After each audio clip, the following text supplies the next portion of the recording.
I made a remake of my old game in Unreal Engine 5 in 3 weeks, and here is what I learned.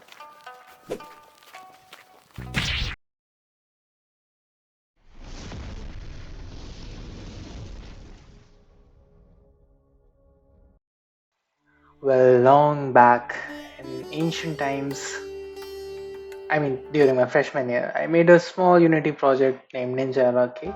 The goal was simple: you have a basic health system, items you can pick up and heal, obstacles, and enemies to fight in like basic combat game.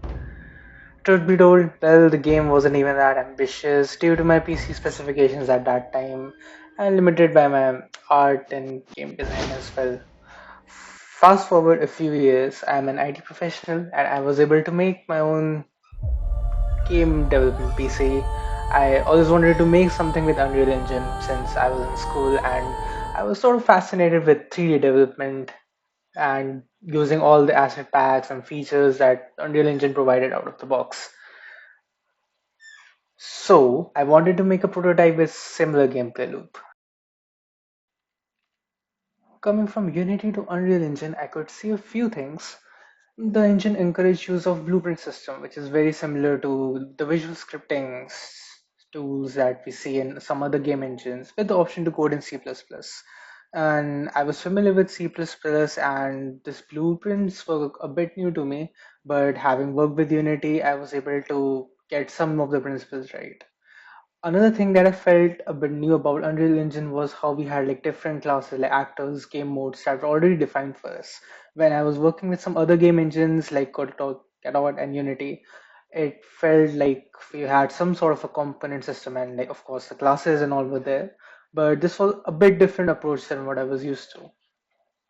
But as I started developing my prototype, I noticed that the blueprint system essentially gave me the features that I had to build myself otherwise. Although in beginning I did feel resistance in doing the things the way Unreal Engine wanted me to do, a lot of these things started seeming a bit more intuitive as I started working with it.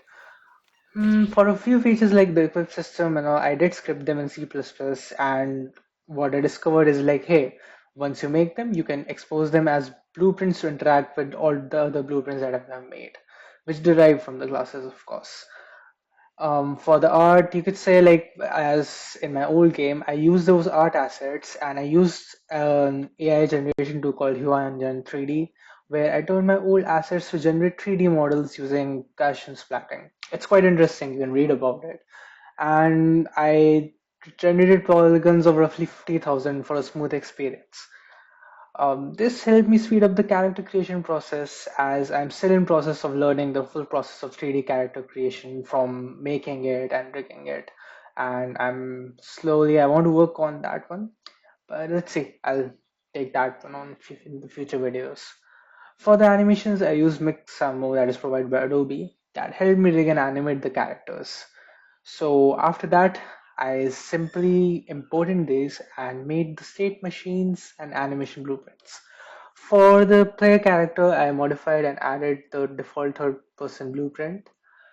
For the enemy class, I made an enemy blueprint and the AI controller to chase and attack the player in the navigation mesh that I laid out in the level. Slowly, I could see that the game I was making was coming together. I used a few asset packs for level designing and the weapons, added a few sounds, and we had something that was playable, although it might not be the most polished game. However, I did understand a few things that I feel could make my future projects better and maybe some things easier. Trying to have friction with Unreal Engine can be difficult. Unreal has excellent in animation targeting, retargeting systems, and if I could rig my skeletons in a Unreal compatible manner, it could save me a lot of headache for animation as well as allowing me to use other asset packs that are already made in the engine. You could, there are some free ones and you could also buy them. But of course, like you could always use some other open source tools or any other software to make your own animations once you have rigged your character. Then there's this thing. Although generative AI is cool, I still feel there are certain areas where it is more appropriate, like their usage in props. Because characters and giving them that personality and that design, I feel that gives them a certain charm to it. So I want to work on creating my own characters. But truth be told, the most important thing I've learned trying to experiment with Unreal Engine and game dev in general is that game development is hard.